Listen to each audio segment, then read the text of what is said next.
Understanding Turn Around, an English phrase explained. Hello everyone. Today, we're diving into a common English phrase, turn around.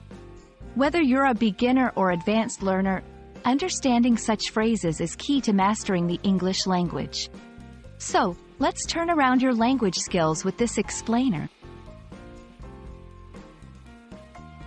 Turn around literally means to rotate your body or an object 180 degrees. It's a physical action. Imagine standing and then spinning halfway so you're facing the opposite direction. That's turning around. This is often used in instructions, like, please turn around, you're going the wrong way. Subsection 2.1.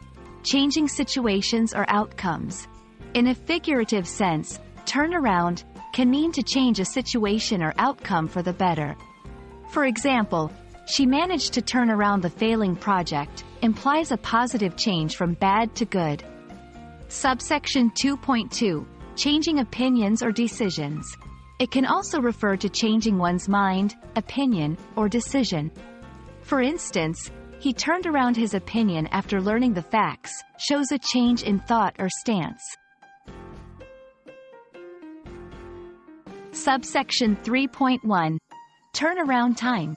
Turnaround time is a phrase used to describe the time taken to complete a task or process. For example, the turnaround time for the report is 3 days. Subsection 3.2. Don't turn around. This phrase is often used as a warning or instruction. It usually implies that the person should not look back or change their current course of action. For example, don't turn around, there's a surprise behind you. Turn around is a versatile phrase in English, with both literal and figurative meanings. Understanding its different uses can greatly enhance your language skills. We hope this video helps you in your English learning journey.